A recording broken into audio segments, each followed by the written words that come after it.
My daughter laughed when I asked about my late husband's will. She actually laughed like I'd told some kind of joke. "Don't worry, Mom, I handled everything," she said, waving her hand dismissively.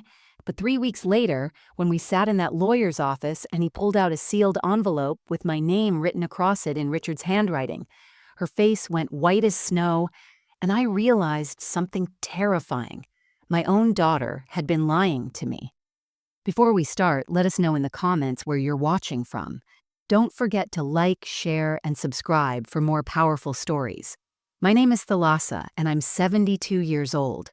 For the past 50 years, I've built my entire life around the people I love.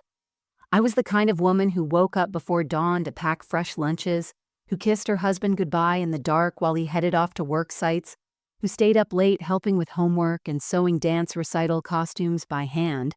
I wasn't extraordinary. I was just a wife, a mother, a grandmother who believed that love and sacrifice were what held families together. I worked as a nurse for 35 years, pulling double shifts and working weekends, so my husband Richard could build his contracting business from nothing. We were a team. When money was tight, I sold my mother's antique jewelry to keep his business afloat, and I never told him how much those pieces meant to me because his dreams mattered more. When our daughter Vanessa needed braces, piano lessons, and eventually a college education, we made it happen. We drove old cars and skipped vacations, but we never let her go without. We gave her everything. Richard and I weren't rich, but we were comfortable.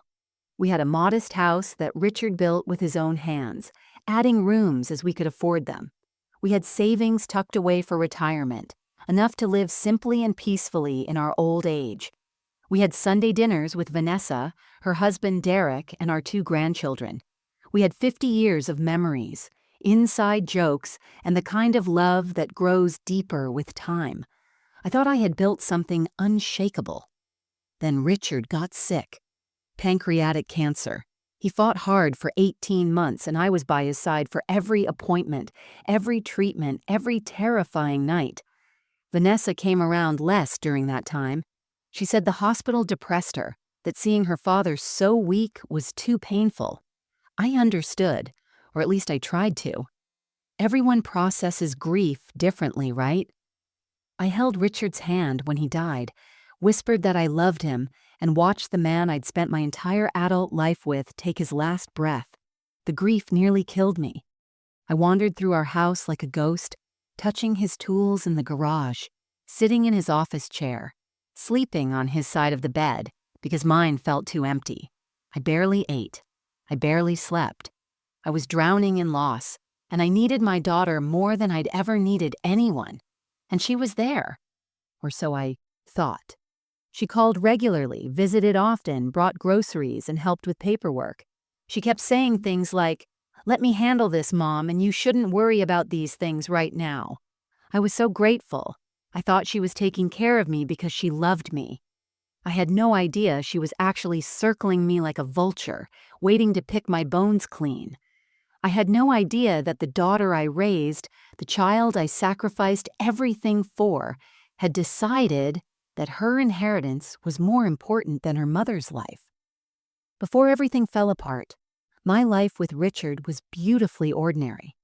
We had our routines, our little rituals that marked the passing of 50 years together. Every single morning, no matter the weather, we'd sit on our back porch with our coffee and watch the sun come up over the garden Richard had spent decades cultivating. He'd planted roses along the fence line, tomatoes in the raised beds, and a small herb garden right outside the kitchen window so I could snip fresh basil and thyme while cooking.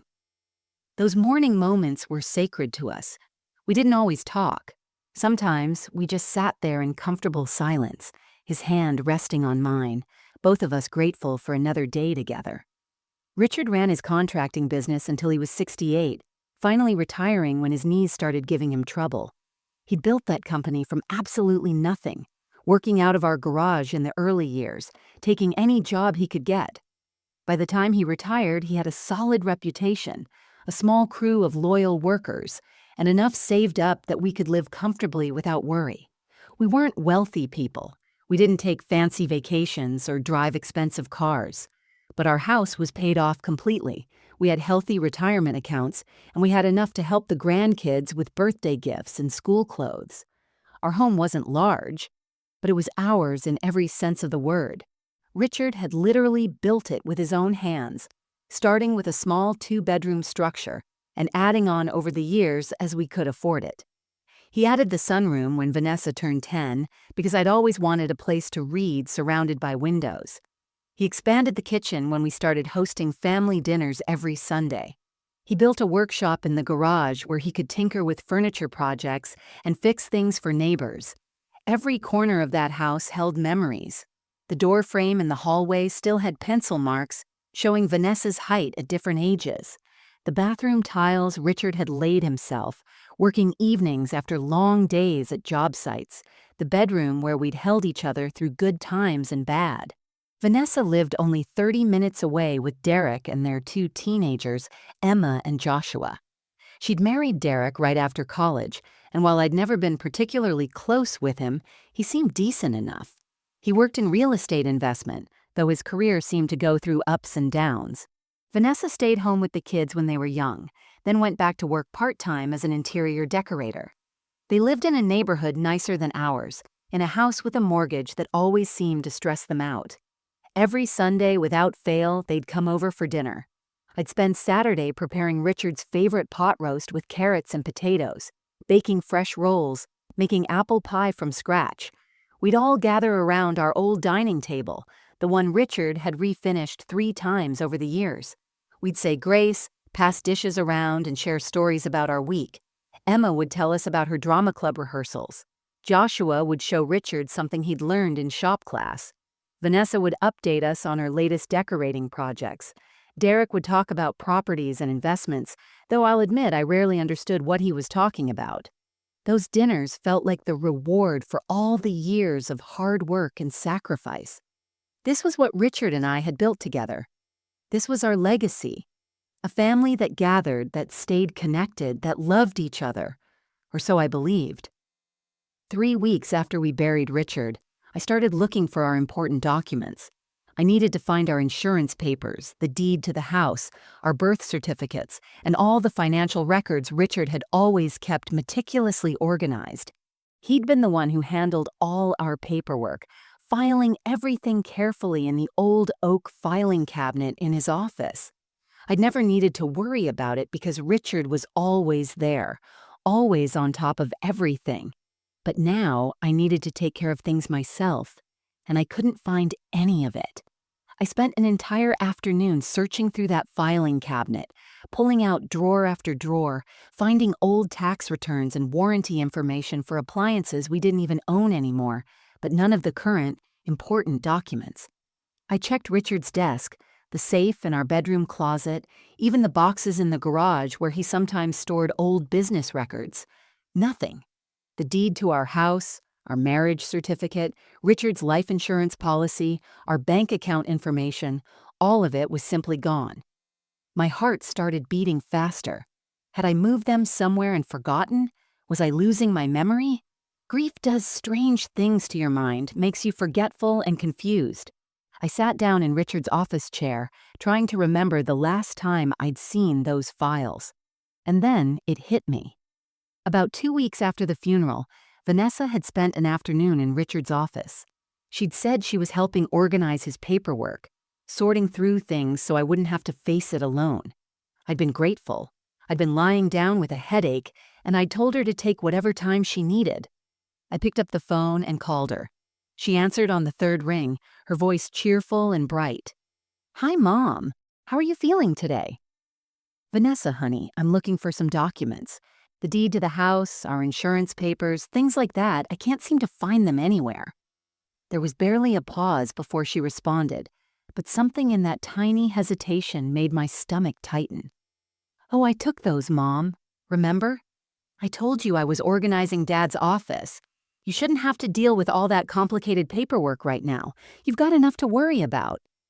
Her answer came too quickly, too smoothly, like she'd been expecting the question.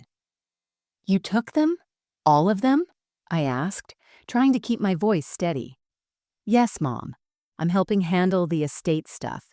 Working with the lawyers, making sure everything's filed properly, paying off Dad's final bills. It's better if I keep everything together in one place. You trust me, don't you? That last question landed like a stone in my chest. You trust me, don't you? What kind of question was that? Of course I trusted her. She was my daughter. But something about the way she said it felt wrong, almost manipulative, like she was testing me or backing me into a corner where I couldn't question her without seeming like a paranoid old woman. Of course I trust you, sweetheart, I said slowly. But those are my documents, too. The house is in my name. I should have access to my own paperwork. And you will, Mom. I'm not keeping them from you. I'm just organizing everything. I'll bring copies next time I visit, okay? I have to run now. Love you. She hung up before I could respond. I sat there holding the phone, a cold feeling spreading through my chest. Why hadn't she asked me before taking everything?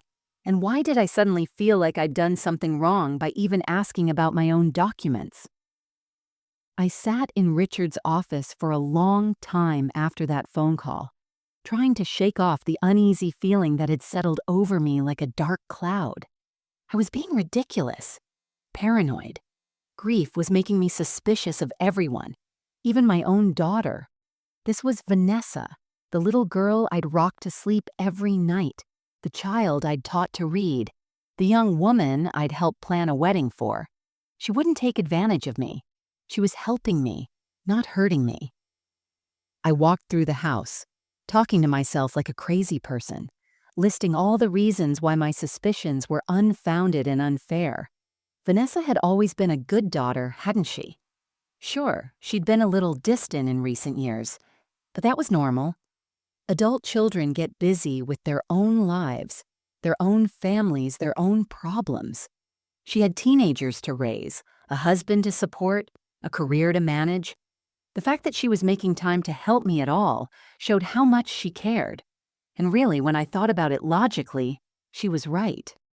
What did I know about handling estates and dealing with lawyers? Richard had always managed our finances.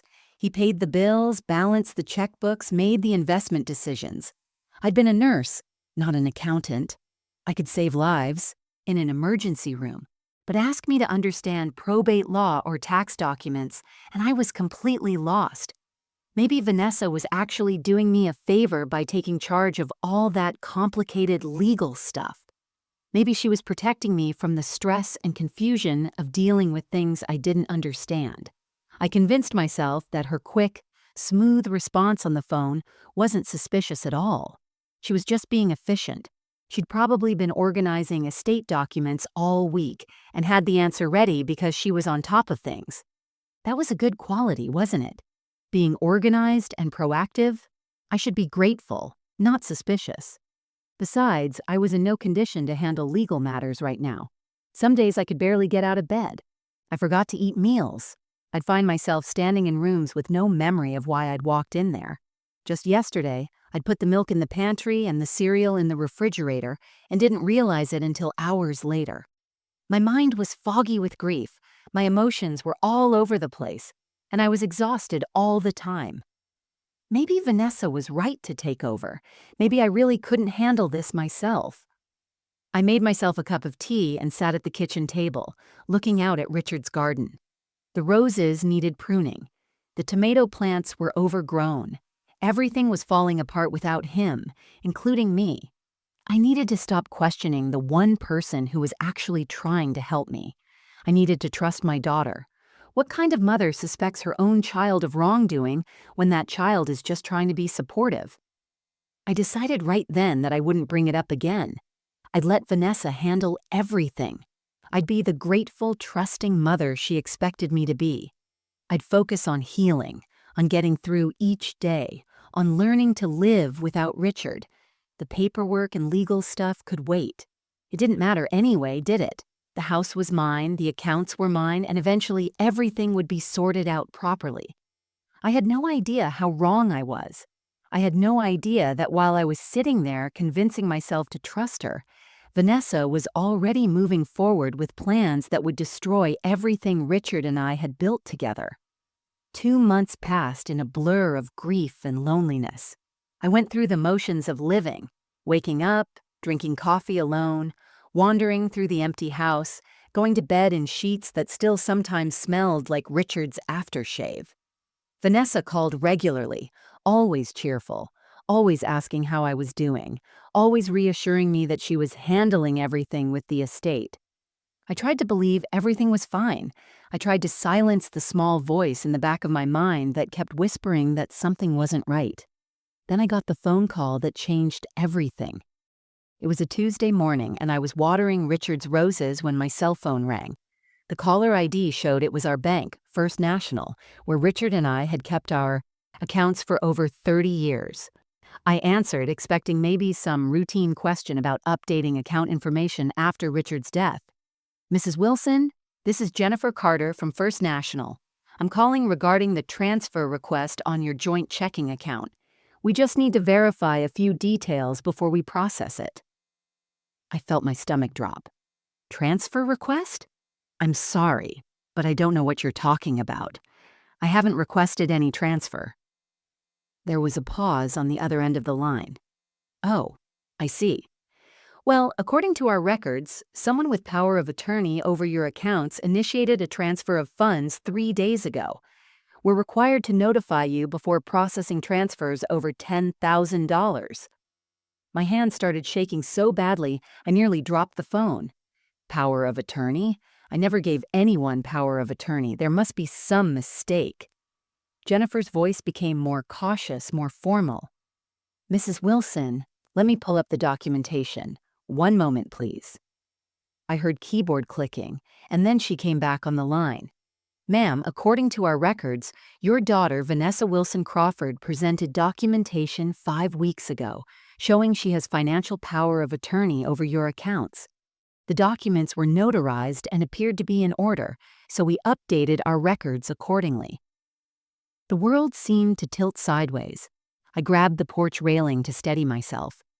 5 weeks ago? But I never signed anything like that. I would remember signing something that important. "The signature on file matches the signature we have for you, Mrs. Wilson." Jennifer's tone had shifted from routine business to concern. "Mrs. Wilson, are you saying you didn't authorize this power of attorney?" "No, I absolutely did not." My voice came out stronger than I felt. How much money was she trying to transfer? Another pause. "The current request is for $25,000 from your joint checking account to an account in her name. But Mrs. Wilson, if you're claiming you didn't authorize the power of attorney, we need to freeze these accounts immediately, and you may need to contact the police. This could be a case of financial fraud." $25,000. I felt sick. That was nearly half of what we had in checking. Money Richard and I had saved carefully over years of hard work. "Please freeze the accounts," I managed to say. "Don't let anyone access them. I need to figure out what's going on." After I hung up, I stood there on the porch for a long time, my mind racing. Power of attorney. Vanessa had somehow gotten power of attorney over my bank accounts without my knowledge or consent. She was transferring my money into her own accounts. This wasn't helping me manage paperwork. This wasn't organizing the estate. This was theft. My own daughter was stealing from me. I didn't sleep that night. I lay in bed staring at the ceiling, my mind spinning with questions and a growing sense of dread. How had Vanessa gotten power of attorney? When had I supposedly signed those documents? Was it possible I'd signed something without understanding what it was during those first terrible weeks after Richard died, when I could barely think straight? Or had she forged my signature? My own daughter. Had she actually forged my signature? By morning, I'd made a decision. I needed answers, and I needed them now. I couldn't let this go. I couldn't keep making excuses for her. I called the bank first thing and asked them to email me copies of all the power of attorney documents on file. Then I got in my car and drove straight to Vanessa's house, my hands gripping the steering wheel so tightly my knuckles turned white. When I arrived, Derek's car was in the driveway next to Vanessa's. Good. I wanted both of them there. I rang the doorbell and waited. my heart pounding so hard I could hear it in my ears. Vanessa opened the door wearing yoga pants and a casual smile that faltered the moment she saw my face. "Mom? What are you doing here?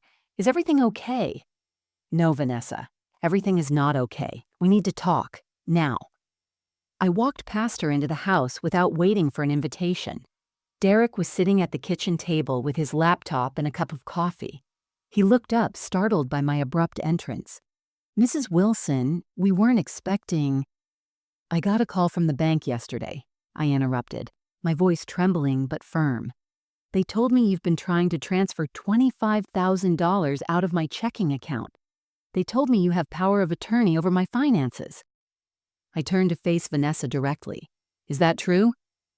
Vanessa exchanged a quick glance with Derek, and in that single moment I saw something pass between them, a silent communication, a shared secret. It made my blood run cold. She turned back to me with that same smooth, placating expression I was beginning to recognize and hate. "Mom, let's sit down and talk about this calmly. You're getting upset over nothing." "Nothing? You call stealing my money nothing?" My voice rose despite my efforts to control it. "I'm not stealing anything." Vanessa's tone shifted, becoming sharp and defensive. "Dad set up the power of attorney before he died. He wanted to make sure I could help you manage your finances if anything happened to him. You signed the papers yourself, Mom. You were just so upset after his diagnosis that you probably don't remember." "That's a lie." The words came out flat and certain. Richard would never do something that important without discussing it with me first. We made every major decision together for 50 years, and I would remember signing away control of my own money. Derek stood up, his expression hardening. "Thalassa, I think you need to calm down. You're obviously not thinking clearly. Grief can cause memory problems, especially at your age." "Don't you dare." I pointed my finger at him, rage flooding through me. "Don't you dare tell me I'm confused or forgetful or too old to know what's happening. I know exactly what's happening. You two are trying to steal from me." Vanessa's mask finally cracked. Her face flushed red, and her voice turned cold in a way I'd never heard before. "We're trying to help you, Mom. Someone needs to manage your affairs because clearly you can't do it yourself. That house is too much for you. Those accounts are too complicated for you to handle. Derek and I are doing what's best for you, whether you understand it or not." The condescension in her voice, the complete lack of remorse or shame, it hit me like a physical blow. I left Vanessa's house shaking with a mixture of rage and heartbreak. The confrontation had accomplished nothing except confirming my worst fears. My daughter wasn't just helping herself to my money. She genuinely believed she had the right to do it, that she was somehow doing me a favor by taking control of my life.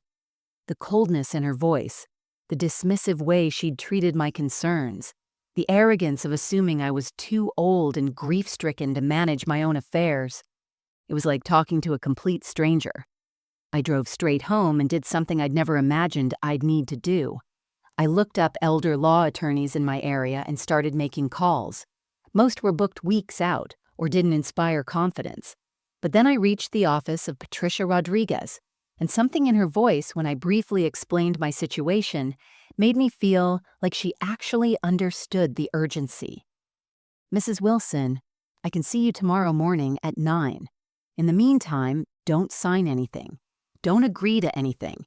And if possible, record any conversations you have with your daughter. In your state, one-party consent recording is legal." Her voice was firm but kind. "And try not to panic. We'll figure this out." The next morning, I sat in Patricia's clean, professional office and told her everything. She listened carefully, taking notes, occasionally asking clarifying questions. When I finished, she sat back in her chair and looked at me with an expression that was part sympathy, part anger on my behalf. "Mrs. Wilson, Thalassa, I'm going to be straight with you. What you're describing sounds like elder financial abuse, and it's unfortunately more common than people realize, especially with adult children who feel entitled to their parents' assets. Let me do some investigating. and I'll get back to you within 48 hours. Patricia worked fast. 2 days later, she called me with findings that made my stomach turn. She'd obtained the power of attorney documents through legal channels, and while the signature looked like mine, the circumstances were highly suspicious. The document had been notarized at Derek's real estate office by a notary who worked in his building. When Patricia's investigator interviewed her, the notary admitted she'd been called into a conference room where Vanessa, Derek, and I were supposedly present, though she couldn't actually confirm I'd understood what I was signing or that anyone had explained it to me. She'd just watched me sign and stamped it. But that was just the beginning. Patricia had also subpoenaed my bank records for the past 2 months. What she found was staggering. Vanessa hadn't just attempted one transfer. She'd already successfully moved over $60,000 from various accounts, small amounts at first, a few thousand here and there, then increasingly larger sums. The bank statements showed withdrawals labeled estate expenses, probate fees, and mother's care expenses. But I hadn't seen a single penny of that money. No one had paid any bills for me. No one had bought me anything or paid for any services. Patricia pulled out another document. I also did some digging into Derek's business. He's been struggling for the past year. Multiple properties that haven't sold, some bad investments, mounting debts. But interestingly, 2 months ago, right around the time Richard died, his business received a sudden cash infusion of $50,000. Want to guess where that money came from? I felt tears burning in my eyes. My accounts. Your accounts, Patricia confirmed. Thalassa, your daughter and son-in-law, haven't just been taking advantage of your grief. They've been systematically positioning themselves to take everything. The house, the savings, all of it. And there's something else. She pulled out another paper. Your husband's will exists, but Vanessa, as the named executor, has been controlling access to it. She's legally required to file it with probate court and conduct a formal reading, but she's been delaying. Why would she delay? Patricia leaned forward. That's what concerns me most. I think your husband knew something. I think he suspected this might happen, and I think there's something in that Vanessa doesn't want you to see. That night, I sat alone in Richard's office surrounded by 50 years of memories that now felt tainted and broken. The walls were covered with photographs. Vanessa as a gap-toothed 6-year-old holding up her first spelling test with a gold star. Vanessa in her high school graduation gown, beaming between Richard and me. Vanessa in her wedding dress looking so beautiful and happy, while Richard walked her down the aisle with tears in his eyes. Every image felt like a lie now, like I'd been looking at a stranger all along and never knew it. I pulled open the desk drawer and found more memories. Birthday cards Vanessa had made me as a child. Construction paper covered in glitter and misspelled words of love. A Mother's Day card from when she was 12. To the best mom in the world, thank you for everything you do. I love you more than anything. I held it in my trembling hands and felt something break inside my chest. Where had that little girl gone? When had she disappeared and been replaced by this cold, calculating woman who saw her own mother as nothing more than an obstacle to money? The tears came then, and once they started, I couldn't stop them. I cried for Richard, for the life we'd built together, for the future we'd never have. I cried for the daughter I thought I knew, the one who apparently never existed. But most of all, I cried for myself, for the foolish old woman who'd given everything and was now being discarded like trash. I thought about all the sacrifices Richard and I had made for Vanessa. The year I worked double shifts, sleeping only 4 hours a night so we could afford to send her to summer dance camp because she'd begged to go. The time Richard's business nearly failed during the recession, and we sold my mother's antique jewelry, pieces that had been in my family for 3 generations, just to keep the lights on and food on the table. We never told Vanessa about that sacrifice. We never wanted her to feel guilty or worried. We just did it because that's what parents do. I remembered her wedding, how Richard and I had emptied our savings account to give her the perfect day, the venue she wanted, the photographer she insisted on, the expensive catering, the live band. We'd planned to use that money for a dream vacation to Italy, something we'd talked about for years. But when Vanessa showed us pictures of her ideal wedding, we looked at each other and knew without saying a word that Italy could wait. Her happiness mattered more. We never took that trip. Richard got sick 2 years later, and Italy became just another dream we'd sacrificed for our daughter. And now that daughter was stealing from me. She was trying to take the house Richard built with his own hands, the savings we'd scraped together penny by penny, the security we'd worked our entire lives to achieve. She was doing it without remorse, without hesitation, treating me like I was already dead, and she was just claiming what was rightfully hers. I grabbed one of Richard's old work shirts from the closet, the flannel one he'd worn on weekends when he worked in the garden. I pressed it to my face and breathed in deeply, searching for any trace of his scent. Sawdust and old spice, and something uniquely him. The smell was almost gone now, faded by time and washing, but I held on to it desperately. "Richard," I whispered into the empty room, "I don't know how to do this without you. I don't know how to fight our own daughter. How did we raise someone who could do this to us?" The house gave me no answer. Only silence and grief and the weight of betrayal crushing down on my chest until I could barely breathe. I woke up the next morning on the floor of Richard's office, still clutching his shirt, my face swollen and raw from crying. Sunlight was streaming through the window, hitting the photographs on the wall, and for a moment, I felt completely lost. Then I caught my reflection in the glass of a picture frame. Gray hair tangled, eyes red and exhausted, wrinkles deepened by grief and tears.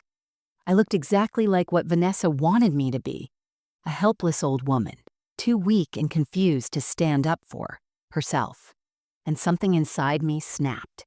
I pushed myself up off the floor, my knees protesting, and walked to the bathroom. I stared at myself in the mirror for a long moment. Yes, I was 72 years old. Yes, I was grieving. Yes, I was tired and hurt and heartbroken. But I was also Thalassa Wilson, the woman who'd worked 35 years as an emergency room nurse, dealing with life and death situations while staying calm under pressure.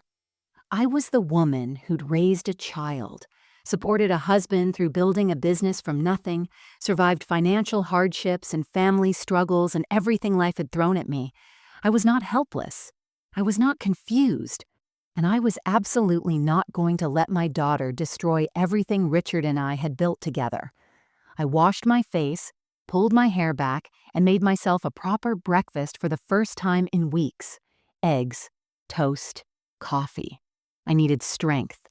I needed clarity. Then I picked up the phone and called Patricia Rodriguez. "Patricia, it's Thalassa Wilson. I've made a decision." My voice was steady, stronger than it had been in months. "Whatever it takes, whatever it costs, I want to fight this. I want to stop Vanessa. I want the truth to come out. I want everyone to see what she's done." I could hear the smile in Patricia's voice. "I was hoping you'd say that. I've already started preparing our strategy. But Thalassa, I need you to understand. This is going to get ugly. Family court cases always do. Are you prepared for that?" "She made it ugly when she decided to steal from me," I said firmly. "I'm ready." "Good. Because I found something interesting in the probate court filings. Your husband's will contains specific instructions about the formal reading. There's a sealed section, an envelope that can only be opened in your presence during an official will reading with all parties present. Vanessa has been trying to avoid scheduling this reading, claiming it's unnecessary since she's the executor. But she can't legally prevent it. You have the right to demand it as the surviving spouse." My heart started beating faster. A sealed envelope. Richard had left me something. Some kind of message or instruction that he'd protected, that he'd made sure Vanessa couldn't access or control. He'd known. Somehow, he'd known this might happen, and he'd tried to protect me even after death. "Schedule it," I said, "as soon as possible." "I will. And Thalassa, In the meantime, we need to document everything. I need you to save every text message, every voicemail, every email from Vanessa. If you can, record your phone conversations with her. It's legal in your state with one-party consent. We need to build an airtight case." After we hung up, I sat at the kitchen table feeling something I hadn't felt since Richard died. Hope. Not the naive hope that everything would be okay, that this was all a misunderstanding, but the fierce, determined hope that comes from deciding to fight back, the hope that justice might actually be possible. I looked at Richard's empty chair across from me. "I'm going to fight for us," I whispered. "I'm going to protect what we built, and I'm going to make sure everyone knows the truth about what she did. I wasn't just going to survive this betrayal. I was going to win. For Richard. For myself. For the 50 years we'd spent building a life that no one, not even our own daughter, had the right to steal." Over the next 2 weeks, I transformed from grieving widow into strategic warrior. Patricia had given me clear instructions, and I followed every single one with meticulous precision. This wasn't about revenge for revenge's sake. This was about justice, about protecting what Richard and I had earned, about exposing the truth before Vanessa could steal everything and leave me with nothing. The first thing I did was start documenting everything. I went through my phone and backed up every text message Vanessa had sent me since Richard's death. I saved every voicemail, especially the ones where she used that condescending, overly sweet tone to tell me not to worry about complicated matters, or assured me she was handling everything. I printed out emails and created a chronological file showing how she'd gradually taken more and more control while keeping me in the dark. Then came the harder part, recording phone conversations. Patricia had assured me it was completely legal in our state, as long as one party consented, and I was that party. The first time I did it, my hands shook as I activated the recording app before calling Vanessa, but I forced myself to stay calm, to sound like the confused, compliant mother she expected. "Honey, I was just wondering about the house," I said, my voice deliberately weak and uncertain. "Someone from a real estate company called asking about a listing. Did you put our house on the market?" Vanessa's response was smooth as silk and twice as cold. "Mom, we talked about this. The house is too much for you to maintain alone. I found a beautiful assisted living community with activities and people your own age. You'll be so much happier there, and selling the house will give you the funds you need for care." "But Vanessa, I don't need assisted living. I'm perfectly capable of—" "Mom, you're not thinking clearly. Just last week you called me 3 times asking where Dad was. You're forgetting things. It's time to accept that you need more support." Her voice took on that patronizing edge I'd come to recognize. "Derek and I are doing this for your own good. You'll thank us later." I had never called her asking where Richard was. She was inventing symptoms, creating a narrative of my incompetence to justify her actions. And now I had it recorded. I called her several more times over the following days, each conversation revealing more of her plans and her dismissive attitude toward my wishes. She talked about managing Mom's decline and getting her settled before she loses capacity to make decisions. Every word was captured, preserved as evidence of her manipulation. But I didn't stop there. Patricia's investigator had tracked down the notary who'd witnessed the power of attorney document. The woman agreed to give a statement admitting she'd been called into Derek's office, that the whole thing had been rushed, and that she honestly couldn't confirm I'd understood what I was signing, or that anyone had properly explained the document to me. Patricia also helped me obtain detailed bank statements showing every withdrawal Vanessa had made, every transfer she'd authorized, every penny she'd taken. We created a spreadsheet tracking over $60,000 that had disappeared from my accounts and comparing the dates to deposits made into Derek's struggling business accounts. The pattern was unmistakable. Then Patricia did something brilliant. She formally requested the will reading and insisted it be conducted with all interested parties present. but I took it one step further. I personally called Richard's brother, Thomas, my sister Margaret, Vanessa's godparents, Helen and Robert, and several close family friends. I invited them all to attend. "Why do you want so many people there?" Patricia asked, though I could tell from her tone she already knew. "Because I want witnesses," I said firmly. "I want everyone who's ever known our family to see the truth. I want Vanessa to face what she's done in front of everyone who matters. No more secrets. No more lies. Everything comes out in the open." Patricia smiled. The kind of smile a lawyer gets when they know they have a winning case. "Thalassa, your husband would be very proud of you right now." The morning of the will reading arrived with unusually bright sunshine, the kind of perfect autumn day that felt almost mocking given what was about to unfold. I dressed carefully in a navy blue dress Richard had always loved, applied minimal makeup to hide how little I'd slept, and drove to Mr. Chen's law office with my hands steady on the wheel. I wasn't nervous. I was ready. Patricia was waiting for me in the parking lot. She squeezed my hand as we walked toward the building together. "Remember, stay calm no matter what happens. Let the evidence speak for itself." Mr. Chen's conference room was large, with a long mahogany table and leather chairs arranged around it. When Patricia and I entered, several people were already there. Richard's brother Thomas stood and embraced me immediately, his eyes wet with emotion. My sister Margaret was right behind him, holding my hand tightly. Vanessa's godparents, Helen and Robert, sat near the window, their expressions somber and concerned. A few other family friends I'd invited had taken seats along the walls. Then Vanessa and Derek walked in. The moment Vanessa saw the crowded room, she stopped in the doorway like she'd hit an invisible wall.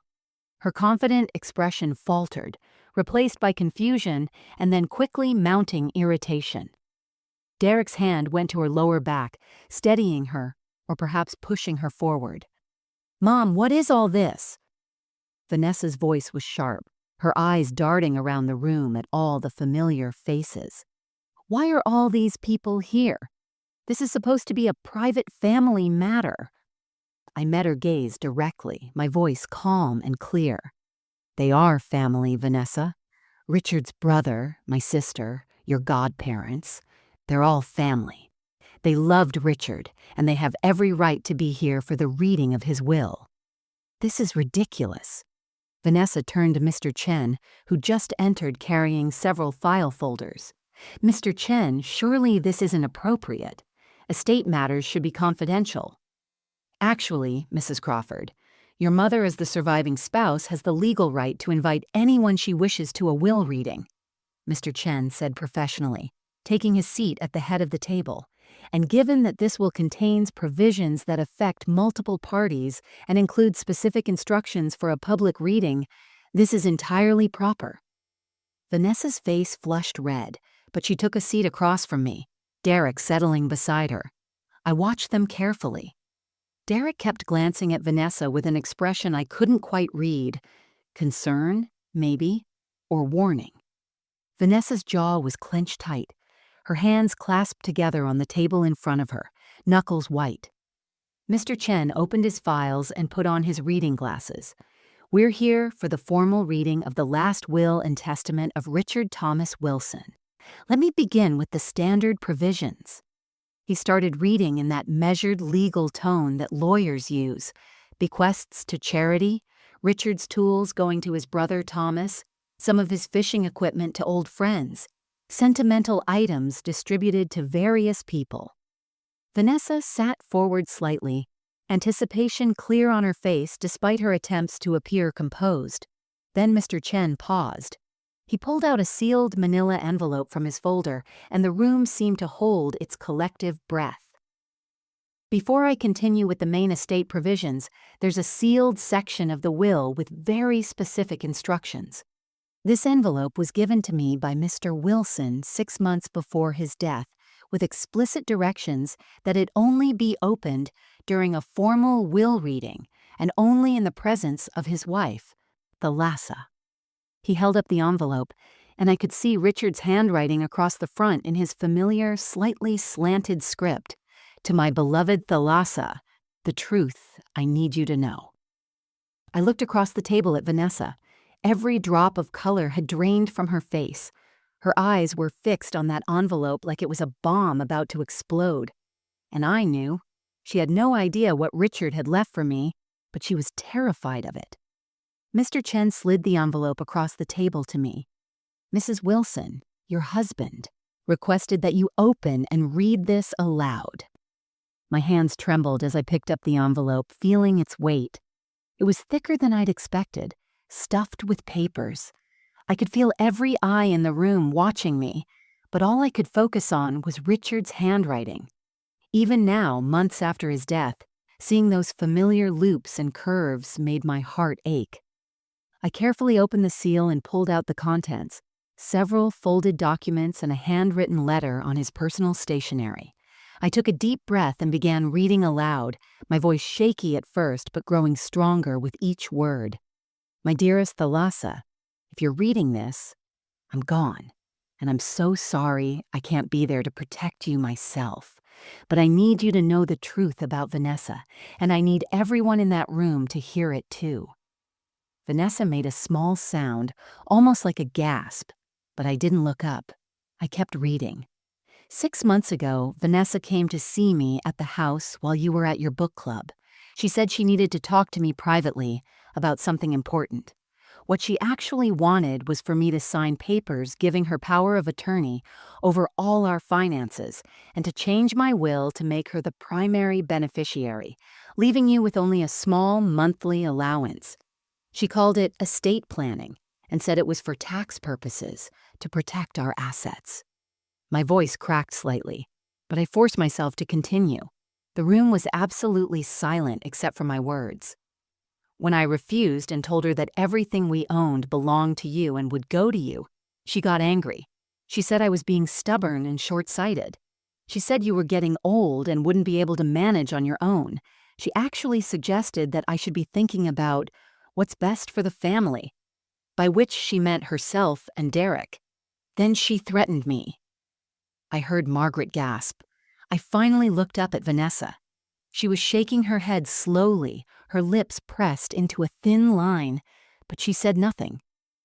She told me that if I didn't cooperate, she would cut off all contact, that I would never see Emma and Joshua again, that she'd tell you I didn't want to see you anymore, that I'd rather spend time with the grandchildren than with you. She knew exactly how to hurt us both, Thalassa. Our grandchildren have been the light of our lives, and she was willing to use them as weapons. Thomas swore under his breath. Helen had tears streaming down her face. I was heartbroken, but I was also angry. So I did something I'm not proud of. I recorded our next conversation when she came back a week later to pressure me again. The recording is stored in a safety deposit box at First National Bank, box number 247. The key is taped inside my old tackle box in the garage. I also kept copies of the documents she wanted me to sign. I pulled out the next papers, photocopies of power of attorney forms and a proposed will that left me almost nothing. My hands were shaking so hard I could barely hold them. But that's not all I discovered. I started looking into Derek's business because something didn't feel right. Vanessa kept mentioning their financial troubles, and I realized that's what this was really about. They're drowning in debt, Thalassa. Derek made bad investments and their house is heavily mortgaged. They need money and they see our estate as their salvation. This is insane, Vanessa finally exploded, standing up so fast her chair scraped loudly across the floor. Dad was sick when he wrote this. He was on pain medication. He wasn't thinking clearly. Sit down, Mrs. Crawford, Patricia said firmly, standing up herself. Your father wrote and sealed this document 6 months before his cancer diagnosis, when he was in perfect health. Mr. Chen has the medical records and notarization dates to prove it. Vanessa looked around the room desperately, seeing judgment and shock on every face. Derek pulled at her arm, trying to get her to sit, his own face red with humiliation. I returned to the letter, my voice now steady with righteous anger. So I made a new will, Thalassa, a real one, properly executed and filed separately with Mr. Chen. It leaves everything to you. It leaves everything to you. The house, all our savings, my life insurance, the business proceeds, everything. Vanessa receives $1 and only $1. So she cannot claim she was accidentally forgotten. I've also included a detailed letter explaining my reasons, which will become part of the official court record. I'm sorry you have to learn this truth in such a painful way, but I couldn't let her take advantage of you after I'm gone. You gave me 50 beautiful years, Thalassa. You deserve to live the rest of your life in peace and security. I love you forever. You're Richard. The silence that followed was deafening. I carefully folded the letter and looked directly at Vanessa. Tears were streaming down my face, but they weren't tears of sadness anymore.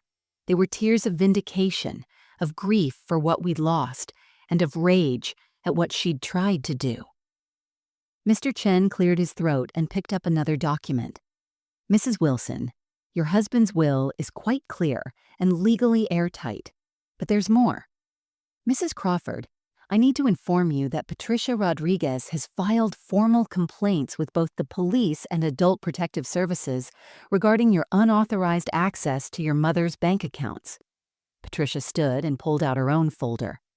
Vanessa, Derek, over the past 2 months you've withdrawn over $63,000 from Thalassa's accounts using a power of attorney that we believe was obtained fraudulently. The notary has given a statement indicating the circumstances were suspicious. We have bank records showing money transferred to Derek's failing business. We also have recorded phone conversations where you discussed managing your mother's decline and putting her in assisted living against her. Will while selling her house, a house that was never yours to sell. Derek had gone completely pale. He leaned over and whispered urgently to Vanessa, but she just sat there staring at the table, her whole body rigid. You have 2 options, Patricia continued, her voice cold and professional. Option 1, you return every penny you took, plus interest and legal fees. You resign as executor immediately, and you accept a permanent restraining order that prevents you from accessing Thalassa's finances or property without court supervision. Option 2, we pursue criminal charges for elder financial abuse, fraud, and forgery. That carries potential jail time. We'll pay it back, Derek said quickly, his voice desperate. All of it. We'll get a loan. You'll shut up, Vanessa hissed at him, but there was defeat in her eyes. She finally looked at me, and for just a moment I thought I saw something like remorse cross her face. But then it hardened again into defensiveness. You turned everyone against me. You humiliated me in front of the whole family. No, Vanessa. Thomas spoke up, his voice thick with emotion. You did this to yourself. You tried to steal from your own mother while she was grieving. Richard knew exactly what kind of person you'd become, and he protected Thalassa from you. You should be ashamed. The aftermath unfolded over the following months like a slow-motion reckoning. Vanessa and Derek signed the agreement Patricia had prepared, returning the stolen money in installments that clearly strained them to the breaking point. Derek's business, already failing, collapsed completely under the weight of having to repay what they'd stolen plus penalties. They had to sell their house and move into a small rental. The court granted a restraining order that prevented either of them from contacting me without court supervision or accessing my finances in any way. The family fractured just as I'd known it would. Thomas told Vanessa he was ashamed to call her his niece. Margaret refused to speak to her at all. Helen and Robert, her godparents, who'd loved her since birth, sent her a letter expressing their profound disappointment. Some relationships, once broken, can never be repaired. But my grandchildren, that was the most painful part. Emma, who was 17 and understood everything, reached out to me secretly through email. She wrote, "Grandma, I'm so sorry for what my parents did. I don't know who they are anymore. I don't want to be like them. Can I still see you?" We met for coffee, just the 2 of us. and I held her while she cried. Joshua was younger and more confused, caught between loyalty to his parents and the truth of what they'd done. I kept my home. I kept my independence. I kept my dignity. And slowly, painfully, I began to rebuild a life without Richard and without the daughter I'd thought I knew. 6 months after that devastating will reading, I found myself sitting on my back porch on a Sunday morning, just like Richard and I used to do. The coffee was hot, the sunrise was beautiful, and the garden was coming back to life after a long winter. I'd spent the early spring months replanting Richard's roses, getting my hands dirty in the soil he'd tended for so many years. The red roses were for love, the love we'd shared for 50 years. The white roses were for remembrance, so I'd never forget the good man who'd protected me even after death. And I'd added yellow roses too, for new beginnings, because that's what I was learning to embrace. The house felt different now, quieter certainly, but also safer somehow. I'd changed all the locks, updated all my passwords, and set up alerts on every financial account so I'd know immediately if anyone tried to access them. Patricia had helped me create a comprehensive estate plan with ironclad protections. I'd named Thomas as my power of attorney and executor, someone I trusted completely. I'd learned the hard way that love isn't enough. You need legal protections too, especially when grief makes you vulnerable. I'd also found a new purpose. Once a week, I volunteered at the senior center downtown, helping other elderly people understand their legal rights and recognize the warning signs of financial abuse. You'd be surprised how many people have similar stories. Children who gradually take control, who make their parents feel incompetent, who steal under the guise of helping. I'd become something of an advocate, sharing my story so others wouldn't suffer in silence like I almost did. Emma came to visit every other Sunday now. She'd graduate high school soon and was planning to go to college on the other side of the state, partly for the education, and partly, I suspected, to get distance from her parents. We'd grown closer through this nightmare, bonded by honesty and the shared grief of losing the family we'd thought we had. She told me that Vanessa rarely spoke about what happened, that she and Derek acted like they were the victims, like I'd been unreasonable and cruel. Some people never accept responsibility for their actions. I'd lost my daughter. There was no denying that. The Vanessa I'd raised, the little girl I'd loved with all my heart, I had to accept that maybe she'd never really existed, or that she'd changed so completely that the person she'd become was unrecognizable to me. That grief was different from losing Richard, but just as painful. It was the death of a relationship, the death of trust, the death of the future I'd imagined where we'd grow old together as a loving family. But I'd gained something too. I'd discovered that I was stronger than I'd known, that I could fight back, that I didn't have to be a victim just because I was elderly and grieving. Richard had given me one final gift, not just the inheritance, but the truth and the courage to stand up for myself. He'd known I'd need that push, that proof, that validation. Even in death, he'd been protecting me, believing in me, loving me. I took a sip of my coffee and looked at the empty chair beside me, the one where Richard used to sit. "We did okay, didn't we?" I whispered to the morning air. 50 years of hard work and it's still here. Still ours. She didn't win. A butterfly landed on one of the white roses, its wings opening and closing slowly in the early light. I chose to believe it was a sign, Richard's way of telling me he was proud, that I'd done the right thing, that I was going to be okay. Grief makes us vulnerable, and sadly there are people in this world who see that vulnerability as an opportunity. Even people we love, even family. I learned that trust without verification is dangerous, especially when it comes to your finances and your future. Blood relation doesn't automatically equal trustworthy behavior. The moment someone tries to make you feel incompetent, confused, or too old to handle your own affairs, that's a red flag the size of a billboard. Protect yourself with legal documents, keep your own records, and never sign anything you don't fully understand just because someone says, "Trust me," or "I'm doing this for you." Real love doesn't require you to surrender control of your life. Real love respects your autonomy, your intelligence, and your right to make your own decisions, no matter your age. And if you find yourself being taken advantage of, know this: you're not helpless. You're not too old to fight back. There are lawyers who specialize in elder law, organizations that help with financial abuse, and laws designed to protect you. Document everything, seek help immediately, and don't let shame or family loyalty keep you silent. Speaking up isn't betrayal. Allowing yourself to be victimized is betraying yourself and everything you've worked for. Sometimes the hardest truth we face is that the people we sacrificed everything for don't value those sacrifices. They only see what they can take.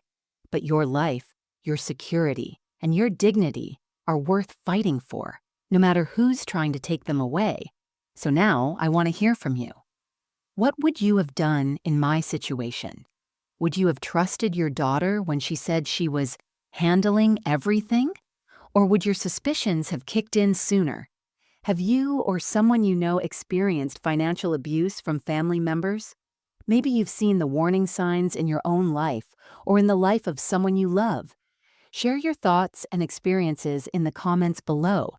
Your story might be exactly what someone else needs to hear right now to recognize what's happening to them. And if this story resonated with you, if it made you think or feel something important, please hit that like button and share this video with others who need to hear it. Subscribe to our channel for more true stories about courage, betrayal, justice, and the strength we find when life pushes us to our limits.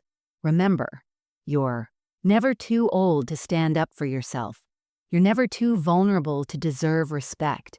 And you're never alone. There are people and resources ready to help you fight back.